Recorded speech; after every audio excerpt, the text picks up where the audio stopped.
बहुत पुराने जमाने की बात है। हरे भरे खेतों, बहती नदियों और मिट्टी की खुशबू से महकते एक छोटे से गांव में अब्दुल्ला नाम का एक नेक दिल और दयालु व्यापारी रहता था।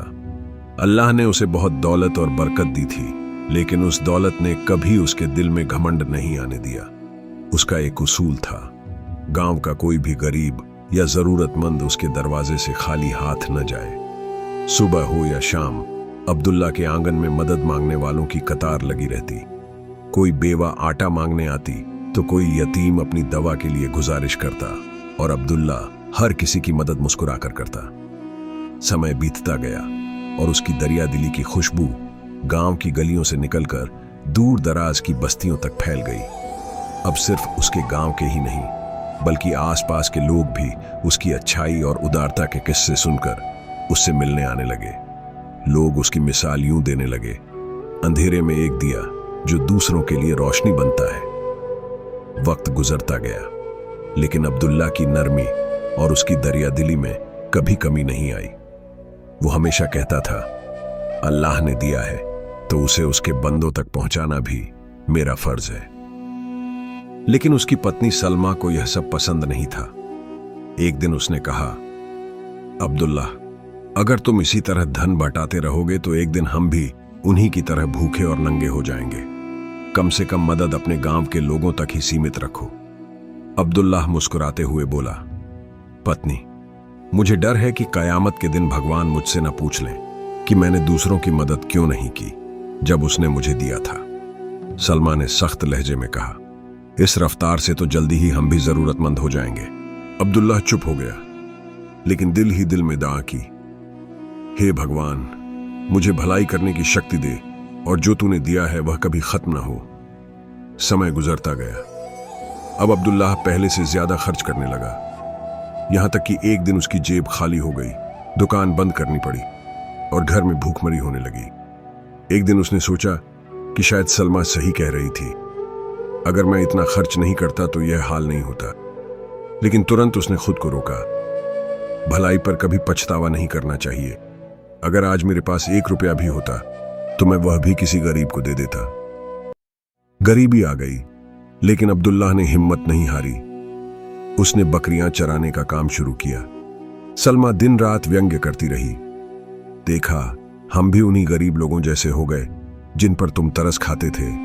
अब्दुल्लाह मुस्कुराकर कहता, बीवी, हमारे पास तो सेहत है, यह पैसों से ज्यादा कीमती है। सलमा तंजिया हंसी में बोली, मुझे पैसों से मतलब है, जाकर कुछ कमा कर लाओ, वरना मैं ये घर छोड़ दूंगी। अब्दुल्लाह ने बुरा न माना, जानता था कि सलमा आराम की आदी है। खुद को बचपन में गरीबी देखनी पड़ी थी, इसलिए वह हमेशा दूसरों का दर्द समझती है। एक दिन बकरियां चराते हुए अचानक जंगल में आग लग गई। अब्दुल्लाह ने दूर से एक छोटी सी सांपनी को आग में फंसी देखा। दिल में रहम आया, जान पर खेलकर आग में कूदा और उसे बचा लिया। हैरानी की बात यह थी कि सांपनी ने इंसानों जैसी बात की, मैं कोई आम सांप नहीं, जिन्नात के बादशाह की बेटी हूं। तुमने मेरी जान बचाई है, इसका बदला जरूर दूंगी। यह कहकर वह अब्दुल्लाह को अपने पिता के महल ले गई। जिन्नात के बादशाह ने कहा, हम तुम्हें धन नहीं दे सकते क्योंकि यह हमारे पास नहीं है, लेकिन तुम्हें एक दुर्लभ ज्ञान देंगे। आज से तुम जानवरों की भाषा समझ सकोगे। शर्त यह है कि यह रहस्य किसी को न बताओ, वरना मौत निश्चित है। अब्दुल्लाह ने सहमति जताई। बादशाह ने उसके दोनों कानों में हल्की सी फूंक मारी और कहा, अब तुम जानवरों की भाषा समझ सकते हो। तुम्हें ऐसी बातें सुनने को मिलेंगी जो किसी इंसान के सोच में भी नहीं आ सकती। लेकिन याद रखना, कभी यह न बताना कि तुम उनकी बातें समझते हो, वरना वे तुमसे डर जाएंगे और नुकसान पहुंचा सकते हैं। यह रहस्य अपने दिल में रखने के बाद अचानक सब दृश्य गायब हो गया। अब्दुल्लाह ने पलक झपकाई और वह फिर अपनी बकरियों के पास खड़ा था। न महल था, न जिन्न, न बादशाह। उसने सोचा शायद यह सब सपना था, लेकिन बहुत ही रोचक सपना था। घर वापस आते हुए वह एक बड़ी झील के पास से गुजरा। वहां उसने 2 खूबसूरत मछलियां खेलती हुई देखीं। एक ने दूसरी से कहा, अगर झील के बीच में वह पुराना संदूक नहीं होता तो हम उस बड़ी मछली से कभी बच नहीं पाते जो हमें खाने के लिए पीछा कर रही थी। दूसरी ने जवाब दिया, हाँ, ये संदूक तो सदियों पुराना लगता है, पता नहीं कब से यहां पड़ा है। अब्दुल्लाह को यकीन हो गया कि जिन्न की राजकुमारी की बात सच थी। उसके दिल में जिज्ञासा जागी, आखिर इस संदूक में क्या है? वह तुरंत झील में गोता लगाकर नीचे पहुंचा। वहां सच में एक भारी पुराना संदूक था जिस पर जिन्न का निशान बना था। बड़ी मुश्किल से उसे खींचकर किनारे तक लाया। फिर सोचा कि अब इस संदूक को चाबी की जरूरत नहीं, एक बड़ा पत्थर उठाकर जोर से मारा। संदूक टूट गया।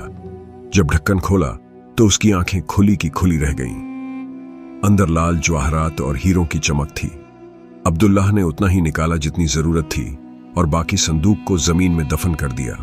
घर पहुंचकर उसने अपनी पत्नी सलमा से कहा, बीवी, आज मुझे एक खजाना मिला है, उतना निकाला है जो हमारे लिए काफी है। सलमा तुरंत बोली, यह खजाना कहां से मिला? अब्दुल्लाह को जिन्न की हिदायत याद आ गई, इसीलिए वह चुप रहा। सलमा ने कंधे उठाते हुए कहा, छोड़ो ये बात, उम्मीद है इस बार समझदारी से काम लोगे और धन संभाल कर रखोगे। अब्दुल्लाह ने नरम लहजे में कहा, मैंने हमेशा गरीबों का हक दिया और ईश्वर ने मुझे कई गुना लौटा दिया। क्या तुम्हें नहीं लगता कि आसमान पर एक न्यायप्रिय भगवान है? सलमा ने कहा, निश्चित रूप से है, लेकिन मुझे लगता है कि यह केवल तुम्हारी किस्मत थी। इस बार मैं घर के बाहर किसी गरीब को नहीं देखना चाहती। किस्मत बार बार नहीं आती और मैं तुम्हारे खर्च का हिसाब रखूंगी। अब्दुल्लाह को पत्नी की कृपापूर्ण नाखुशी पर दुख हुआ और दिल में कहा, ईश्वर मेरे सहनशीलता और विश्वास का इम्तिहान ले रहा है। उसने फैसला किया कि अब गरीबों को अपने घर बुलाने की बजाय उनके लिए एक पनाहगाह बनाएगा जहां वे खाना खा सकें और जरूरी सामान ले सकें। अगली सुबह बिना पत्नी को कुछ बताए वह फिर झील पर गया। सारा खजाना निकालकर गांव में एक बड़ी जमीन खरीदी। वहां उसने गरीबों के लिए पक्का सराय और रसोई घर बनाया और सच्चे और ईमानदार लोगों को वहां का जिम्मेदार नियुक्त किया।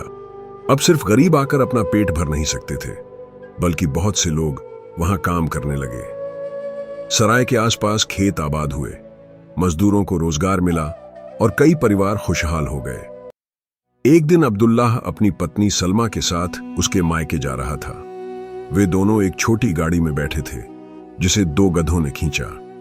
रास्ते में अब्दुल्लाह ने सुना कि एक गधा दूसरे से कह रहा था, धीरे चलो, इतनी तेजी मत करो। दूसरे ने पूछा, क्यों? अगर हम तेज चलें तो झटके से गाड़ी हिलेगी और शायद बच्चे को नुकसान हो जाए। हमारा मालिक इसके लायक नहीं कि हम इसके साथ अन्याय करें। अब्दुल्लाह यह सुनकर खुश हो गया क्योंकि उसे पहली बार पता चला कि वह पिता बनने वाला है। वह सलमा के करीब झुका और सरगुशी में कहा, बधाई हो बीवी, तुम्हारे पेट में हमारा बच्चा है। सलमा हैरान रह गई, तुम्हें कैसे पता चला? बस महसूस हो गया था। सलमा ने दिल ही दिल में सोचा, यह आदमी मुझसे कोई रहस्य छिपा रहा है। 1 महीने पहले खजाना मिला था, लेकिन कहां से यह नहीं बताया। कई बार ऐसी बातें करता है जो शुरू में अविश्वसनीय लगती हैं, बाद में सच निकलती हैं।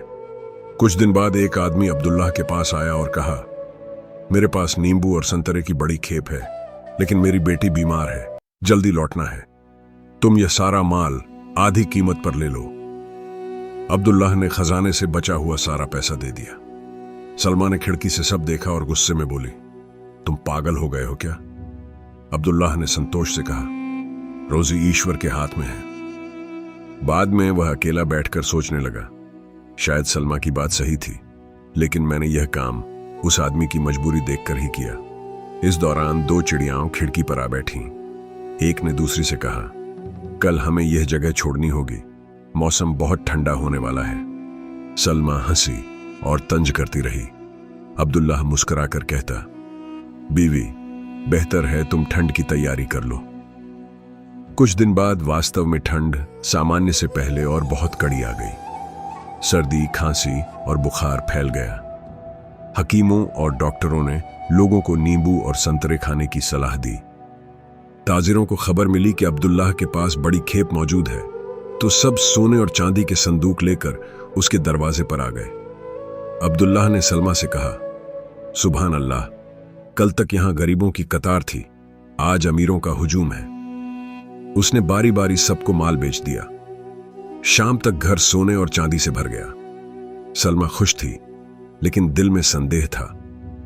कुछ दिन बाद उसे पता चला कि अब्दुल्लाह ने यतीमों और गरीबों के लिए सराय बनवाई है। वह डर गई कि कहीं धन का नुकसान न हो। वह तुरंत अब्दुल्लाह के पास गई और सख्त लहजे में बोली, क्या तुम्हें पिछली बार का नतीजा याद नहीं, जब तुम गरीबों के लिए यह सब कर रहे थे? अब्दुल्लाह ने शांति से कहा, क्या तुम्हें लगता है हमारे पास इतना सोना और चांदी होने के बावजूद हम गरीबों के मुंह से रजक छीन लेंगे? सलमा ने कहा, ईश्वर उन्हें भी रोजी दे जैसे उसने तुम्हें दी। फिर बोली, मैं जानती हूं कि तुम्हारे पीछे कोई रहस्य छिपा हुआ है। अगर तुमने मुझे सच नहीं बताया तो मैं सबके बीच यह प्रसिद्ध कर दूंगी कि तुम जादूगर हो और यही तुम्हारी दौलत का राज है। अब्दुल्लाह दिल ही दिल में घबरा गया, पर सोचता रहा कि अगर मैंने उसे अपना रहस्य बता दिया तो उस आरोप से बेहतर है कि मैं मर जाऊं, जो जिंदगी भर मेरे साथ चिपका रहे। काफी सोच विचार के बाद उसने फैसला किया कि सलमा को रहस्य बताने की बजाय अपना घर, जायदाद, सोना और चांदी सब उसके नाम कर देगा। वह सलमा के साथ काजी के पास गया और सब कुछ उसके नाम कर दिया। हालांकि वो जमीन जो उसने गरीबों के लिए सराय बनवाने के काम में ली थी, वह कायम रखी ताकि भलाई का काम चलता रहे। फिर उसने सलमा से कहा, मैंने तुम्हारे नाम सब कुछ कर दिया है, पर एक शर्त है, उस सराय और रसोई को बंद मत करना। वहां गरीबों और अनाथों का ख्याल रखना। कृपया आज के बाद मेरे करीब मत आना। अगर तुमने ऐसा किया तो मैं तुम पर तलाक का अधिकार इस्तेमाल कर लूंगी। अब हम दोनों अपनी अपनी मर्जी की जिंदगी जी सकते हैं। अब अब्दुल्लाह गरीबों और अनाथों के बीच रहने लगा और कहने लगा, मरने के बाद मेरे लिए सिर्फ न नेक काम और गरीबों की दुआएं फायदेमंद होंगी। दूसरी तरफ सलमा ने फैसला किया कि वह घर को ढाकर एक राजाओं जैसा महल बनाएगी और बड़े ताजिरों के साथ व्यापारिक सौदे करेगी ताकि और ज्यादा अमीर हो जाए। थोड़े ही समय में उसने एक भव्य महल बनवा लिया, सोना चांदी इकट्ठा कर ली। मगर जैसे ही वह महल में कदम रखने वाली थी, जमीन अचानक कांपने लगी और पलक झपकते ही पूरा महल जमीन में धंस गया। अब उसके पास कुछ भी नहीं बचा था। अल्लाह ने उसे उसी हाल में पहुंचा दिया जैसे उन गरीबों का, जिन पर वह अपने शौहर को तरस खाने से रोकती थी। इस दौरान वह अपने बच्चे की जन्म के करीब थी। वह टूटे महल के सामने बैठकर रो रही थी, बिना सोचे कि कहां जाए, क्योंकि सब कुछ लुट चुका था। लोग गुजरते तो कोई परवाह न करता, लेकिन गरीब आकर उसके लिए खाना और पैसे रख देते। वह हैरान होकर सोचती थी कि गरीब कैसे देता है और अमीर कैसे रोकता है, मगर वह किसी से कुछ नहीं लेती। 3 दिन तक यह हाल रहा। फिर भूख ने मजबूर कर दिया और उसने राहगीरों से एक सूखी रोटी के लिए हाथ फैलाया। एक दिन अब्दुल्लाह वहां से गुजरा और देखा कि उसका घर जमीन में डूब चुका है और सलमा एक बदहाल और बदबूदार भिखारी बन चुकी है। उसने उसे उठाकर एक छोटे से मकान में ले आया जो उसने सराय के पास बनाया था। 1 महीने तक उसकी देखभाल की, यहां तक कि वह फिर से स्वस्थ हो गई। कुछ दिन बाद उसने एक सुंदर बच्चा जन्म दिया। अब अब्दुल्लाह ने देखा कि सलमा न शिकायत करती थी, न किसी चीज पर नाखुश दिखती थी। जीवन सादा था, लेकिन वह दूसरे मजदूरों के साथ सराय के पास वाली जमीन पर काम करती थी। एक दिन सलमा ने कहा, अगर तुम चाहो तो मैं तुम्हारे साथ काम कर सकती हूं। अब्दुल्ला ने हैरानी से पूछा, लेकिन ये तो गरीबों का काम है। सलमा मुस्कुराकर बोली, तो क्या हुआ अगर ये गरीबों का काम है? अगर अल्लाह चाहे तो हमारा रिज़्क़ कम रखे, पर हम फिर भी हर हाल में उसका शुक्र अदा करेंगे। फिर धीरे से बोली, मुझे माफ कर दो, मैंने तुम्हारा माल बर्बाद किया और तुम्हारे साथ नाइंसाफी की। अब्दुल्ला ने मुस्कुराते हुए कहा, तुम ही तो मेरी असली दौलत हो और हमारा बच्चा मेरी जान है। ये छोटा सा घर हमारे लिए बहुत है। हम इसी के पास वाली जमीन पर मेहनत करेंगे और अल्लाह की मर्जी से सबसे खुशहाल लोग बनेंगे। सेहत ही असली दौलत है और यही सबसे बड़ी नेमत है। अगर आपको ये कहानी पसंद आई हो तो मेरे चैनल सुगरा कहानी सेंटर को सब्सक्राइब, लाइक और शेयर करना ना भूलें, ताकि नई आने वाली वीडियो आप तक सबसे पहले पहुंचे। अल्लाह हाफिज।